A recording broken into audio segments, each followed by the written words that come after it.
La parole est à Madame Anne-Laure Babeau pour le groupe démocrate.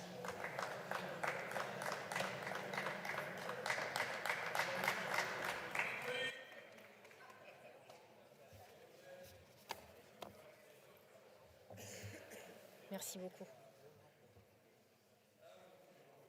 Ok. Madame la Présidente, Monsieur le Ministre, Madame la Rapporteure, chers collègues. L'examen de ce texte devant la représentation nationale est une nouvelle étape d'une longue évolution de notre rapport à la nature qui s'est accélérée durant les dernières années. La crise du climat et la crise de la biodiversité nous rappellent que le monde n'existe pas seulement pour nous servir. Il est le fruit d'une évolution qui dure depuis des milliards d'années et qui a vu émerger à égalité la vie humaine et la vie animale. Nous redécouvrons au détour des feux de forêt, des sécheresses et autres ravages climatiques que l'humanité n'est pas dissociée de la biodiversité. Ainsi, loin de la pensée commune issue de la révolution industrielle selon laquelle la nature, sous sa forme végétale, minérale ou animale, constitue purement un moyen de production, nous nous rappelons alors que les animaux ne sont pas seulement des biens meubles que l'on peut s'échanger simplement, dont on peut se servir ou se débarrasser à l'envi.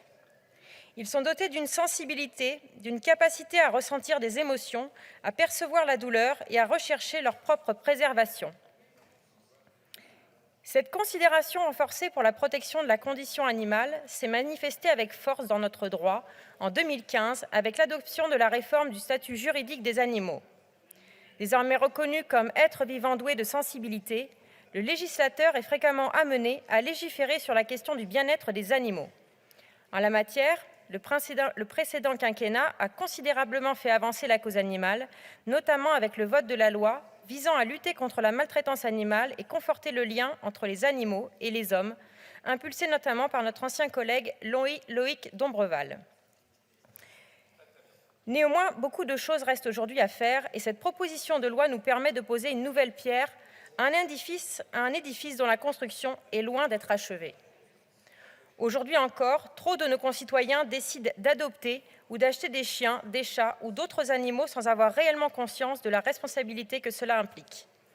Chaque été, nous subissons la nécessaire campagne de communication de la Fondation 30 millions d'amis qui nous alerte sur les abandons d'animaux à l'occasion des vacances estivales. Chaque année, c'est plus de 40 000 abandons et près de 10 000 actes de cruauté envers les animaux qui sont recensés par les autorités compétentes. L'instauration récente d'un certificat par lequel les détenteurs d'animaux attestent de leur engagement et de leur connaissance des besoins spécifiques de l'animal est une première avancée dont nous devons scruter les effets à court et à moyen terme. Nous devons également poser la question des tarifs des vétérinaires qui, aujourd'hui, sont un frein à l'adoption pour certaines personnes isolées pour lesquelles les animaux de compagnie représentent un réconfort important. Ils représentent également une charge importante pour certains propriétaires aux revenus modestes. Les animaux de compagnie sont pourtant un magnifique lien social. Plus globalement, nous aurons également à traiter de la question de l'élevage et de l'enjeu de la part de la viande dans notre alimentation.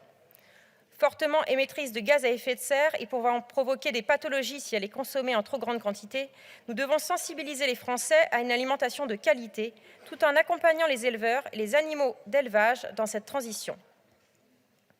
Pour revenir plus spécifiquement sur la question des colliers qu'on pourrait qualifier de punitifs et qui visent à dresser les animaux par la peur, j'aimerais d'abord remercier Madame la rapporteure Corinne Vignon pour son travail et cette proposition que, bien sûr, le groupe démocrate soutiendra.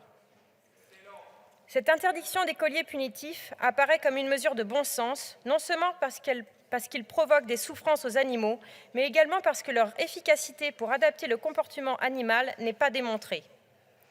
J'attire cependant l'attention de l'Assemblée et du ministre. Le délai qui nous sépare de la mise en œuvre de l'interdiction doit nous permettre de faire de la pédagogie auprès des particuliers pour les inciter à mieux connaître les comportements de leurs animaux et les méthodes d'éducation conformes à leur bien-être et à l'équilibre de la relation maître-chien. En conclusion, l'amour inconditionnel d'un chien à son maître ne mérite aucunement la maltraitance ou l'abandon. Je vous remercie.